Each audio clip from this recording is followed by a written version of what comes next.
Ezequiel capítulos 1 al 3. Dios usa hasta aproximadamente 93 veces hijo de hombre para dirigirse a Ezequiel. ¿Pero quién es Ezequiel? Comenzamos el libro de Ezequiel, que sabemos que Ezequiel es uno de los que está situado entre los profetas mayores, que estos profetas no quiere decir que fuesen los más importantes, sino que sus libros son más extensos.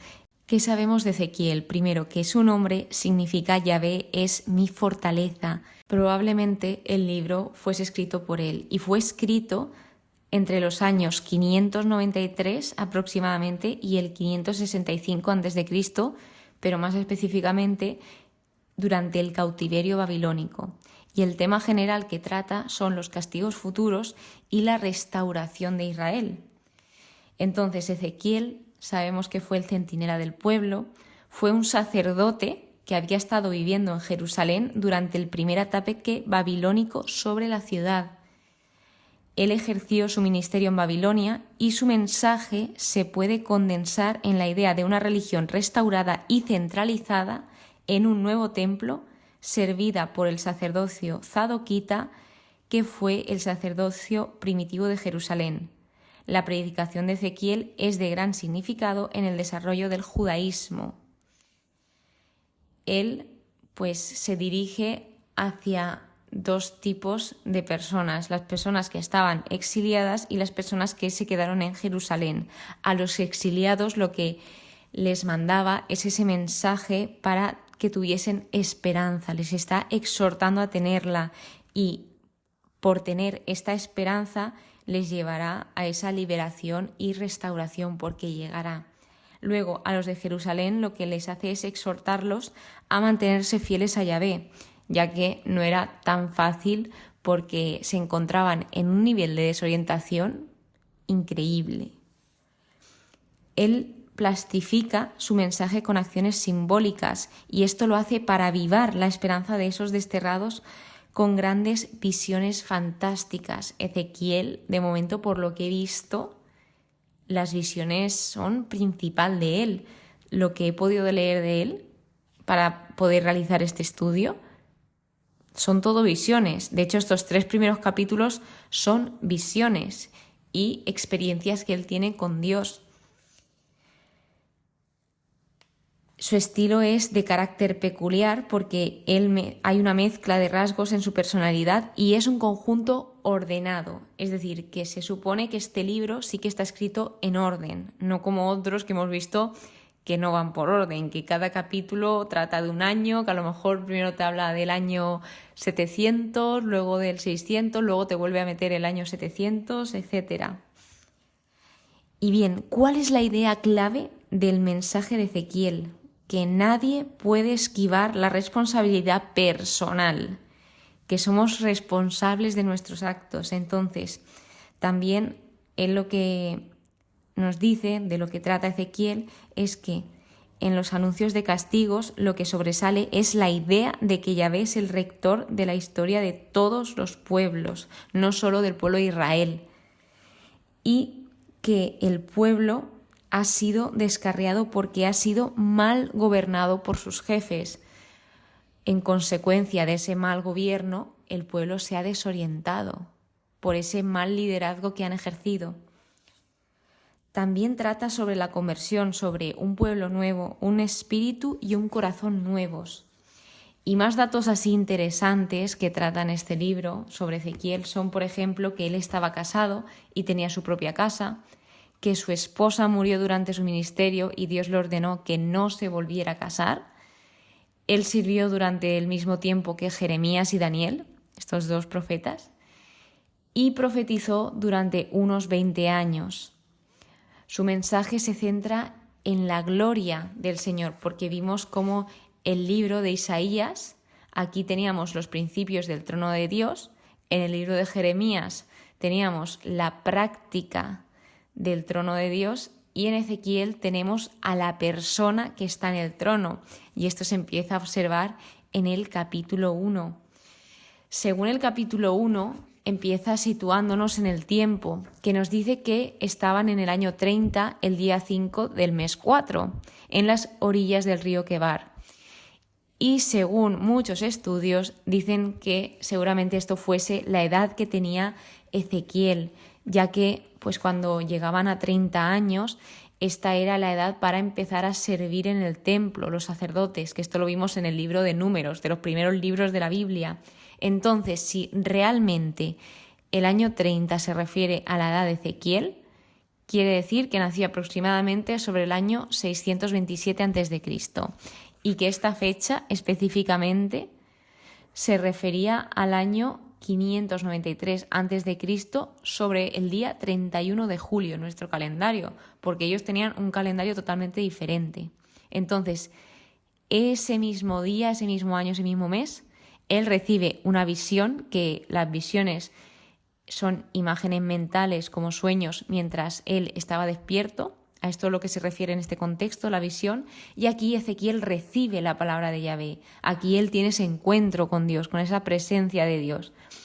Y aquí lo que viene a pasar es que pues tiene una visión tremenda, la explica muy específicamente, con todos los detalles, habla de 4 seres que tienen cara de humano, cara de león, cara de toro, cara de águila, con 4 caras.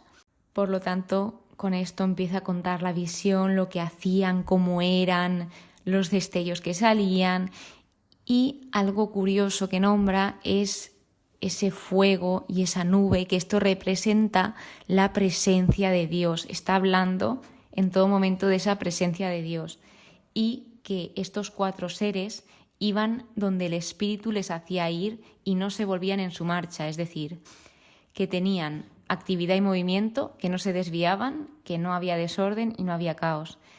Y aquí, cuando habla del Espíritu, se puede referir a 2 cosas. Primero, se puede referir al Espíritu de esos seres o al Espíritu Santo. Entonces, si se refiere al Espíritu de esos seres, se refiere a que no había batalla entre carne y espíritu, es decir, que aquello que decía su espíritu le hacían caso. En cambio, si se refiere al Espíritu Santo, se refiere a que estos seres respondían perfectamente a esa dirección que el Espíritu Santo les marcaba. Según he ido leyendo y según he ido viendo, creo que se refiere al Espíritu Santo. Pero en los estudios no lo clarifica tan claro, pero digo lo que pienso, que creo que habla del Espíritu Santo, que allá donde el Espíritu Santo les guiaba, ellos hacían caso y obedecían.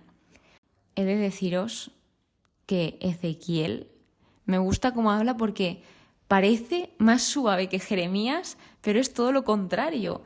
Es mucho más fuerte que Jeremías el cómo está anunciando el juicio, porque es muy específico. Pero a la hora de leer, a mí se me está haciendo mucho más llevadero. No sé por qué. Y eso que las visiones no son nada fáciles. Yo no sé en qué jaleo me he metido de contaros esto, porque está complicado. Por favor, recuerdo que no soy ninguna experta en Biblia, que es la primera vez que me la estoy leyendo y hago todo lo que puedo. Así que, pues esto que lo sepáis. Y luego, de lo que continuaba hablando de Ezequiel, es de la gloria de Yahvé, de que él contempló esta gloria. Y de lo que vemos en el capítulo 1 es que Ezequiel no afirmó ver a Dios directamente, sino solo la semejanza de la gloria de Yahvé. Y esto hay que tenerlo claro, porque según vimos en el libro de Éxodo, nadie con vida, que esté vivo en esta tierra, puede ver a Dios. Quien diga que ha visto a Dios es falso. Entonces, el capítulo número 2 habla sobre otra visión, que es la visión del libro, pero sigue con este llamado. Y Dios aquí es donde se refiere a él por primera vez, a Ezequiel, como hijo de hombre. Comentaba en el principio del episodio que se dirigía hacia él con este título 93 veces, pero también sabemos que este título está enfatizando que es un hombre entre los hombres y simboliza esa mera humanidad de Ezequiel. Algo así como un representante de la humanidad también. Entonces, hijo de se refiere a participar de la naturaleza de, y hombre también indicaba que significaba Adán, y esto significaba ser humano.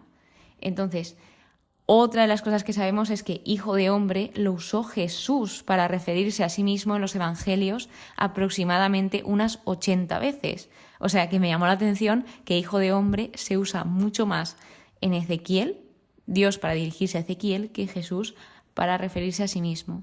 Entonces, Dios le llama, le dice, hijo de hombre, ponte en pie que voy a hablarte. Y esto de ponte en pie se ve que es muy importante. Yo sí que sabía que, obviamente, pues cuando te dice que se ponen en pie, que están postrados, etcétera, todo tiene su significado. Pero aquí significaba esto de ponerte en pie, que requería la máxima atención y que había que ponerse en pie en esa presencia del Señor, que el Espíritu le levantaba para ponerse en pie y pues escuchar mejor lo que le quería decir, ese mensaje. Lo que Dios le dice es que su proclamación no dependía de su recepción, es decir, que escuchen o que no escuchen, tienen que saber que había un profeta entre ellos y que él tenía que transmitir el mensaje independientemente de su respuesta, porque Dios le está advirtiendo específicamente a Ezequiel que son una casa rebelde. Entonces, como consecuencia de esto, Dios le dice que no les tenga miedo, que no tema, y le va preparando para ese rechazo e incluso esas amenazas que le iban a llegar por transmitir el mensaje del Señor, por transmitir la verdad. Entonces, tras esto, Dios lo que hace es que le da un libro enrollado donde había escrito lamentaciones, gemidos y ayes. Y vemos aquí cómo Dios tenía un plan, un propósito y autoridad para su palabra escrita, que no es algo que pensó enseguida y le dijo a Ezequiel, sino que ya estaba todo escrito por delante y por detrás. Ojo que según el estudio se ve que lo típico de los rollos era que solo estuviesen escritos por delante, pero este en específico tenía por delante y por detrás. Entonces, la imagen de comer el rollo era una imagen de cómo debemos recibir la palabra de Dios. No quiere decir que literalmente se comió el rollo. No, por favor, no pensemos esto y no hagamos esto porque no nos va a ayudar nada. De hecho, podemos acabar en el hospital por comernos hojas. Así que no. Entonces, hay que entender esas figuras retóricas y esas figuras literarias que se nombran en la Biblia, porque habla mucho con metáforas. Así que, ¿qué simbolizaba esto? Pues primero esa libertad para elegir si quería escuchar o no la palabra de Dios, luego disposición para recibirla, recepción, masticación, así refiriéndonos a esta metáfora de comer el rollo, recepción completa, digestión, digerir la palabra de Dios, necesidad de obtenerla, dulzura, cuando pues ya la has digerido y vas indagando en ella, da fuerza y nutre, porque una vez que Ezequiel se alimentó y se sació, dice, lo comí y me supo dulce como la miel. Entonces, una vez esto, le encarga transmitir su mensaje de nuevo y vemos cómo su trabajo, el trabajo de Ezequiel, comenzó simplemente con recibir. Simplemente él tenía que escuchar y también estar abierto a escuchar lo que Dios quería decir, porque él no iba a hablar en su nombre, sino que iba a hablar en nombre de Dios. Y uno de los mensajes más importantes que debían escuchar fue rechazado. Aquí hay un versículo que dice que él oyó esto que es: bendito sea la gloria de Yahvé desde su morada. Que este versículo es retenido en las devociones judías y se encuentra en el servicio matutino del libro de oración judío. Tras esto, él experimentó la amargura al cumplir su llamado. También, pues, se sintió un poco extraño. Dice en el capítulo 3 que iba apesadumbrado e irritado, mientras Yahvé dejaba sentir su mano pesadamente sobre mí. Que esto también vimos cómo le llegó a pasar a otros profetas, porque no es fácil transmitir la palabra del Señor, porque sabes que mucha gente te va a rechazar. Entonces es normal que te puedan aparecer estos sentimientos, como le pasó a Ezequiel. Y por último, fue constituido como centinela por Dios. Centinela se refiere a que tenía que ser supervisor, observador, vigilante. Y aquí lo que le encomienda al Señor es que debía advertir a las personas que pues le pusiese por el camino o que les debía advertir a pesar de que no le escuchasen. Porque, imagínate, un ejemplo, tú sabes que una persona no está haciendo las cosas bien. No te está diciendo que sea juez, pero sí que le adviertas de que lo que está haciendo no está bien. Entonces, si tú te callas y no lo adviertes, la responsabilidad al final es tuya. Esto es lo que le estaba diciendo Dios a Ezequiel, de que si él sabía que algo no estaba bien, debía advertir para que esa persona se salvase. Pero si él lo estaba viendo y se callaba, el castigo no caerá sobre otra persona, caerá sobre él, porque la otra persona no lo sabía. Así que pues explica ese pecado y el castigo de no ser un centinela fiel y también de serlo fiel, de esa bendición de ser un centinela fiel.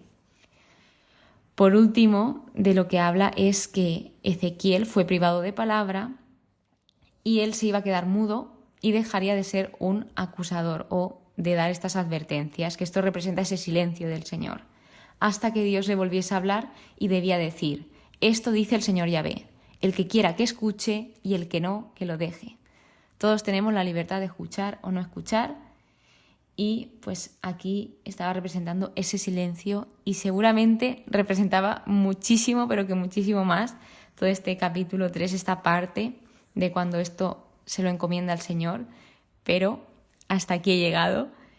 Y el capítulo 1 al 3, que son estos que estamos tratando, es la descripción más larga y profunda del llamado de un profeta en las Escrituras, que aquí destaca también esa gran responsabilidad que conlleva ser un profeta y esa gran responsabilidad personal que tenemos cada uno de nuestras acciones, de que todas nuestras acciones y nuestras decisiones tienen consecuencias. Así que, pues con esto empezamos el libro de Ezequiel. No sé si va a ser muy fácil. A ver, ningún libro ha sido fácil de estudiar, pero este, con las visiones, es que, por lo que estoy leyendo, creo que tienen muchísimo significado. Pero bueno, os comentaré hasta donde llegue, hasta lo que pueda. Me esfuerzo todo lo que pueda y hasta aquí hemos llegado. Muchísimas gracias por estar aquí, muchísimas gracias por escuchar el episodio. Espero que tengas muy, pero que muy buen día y que Dios te bendiga.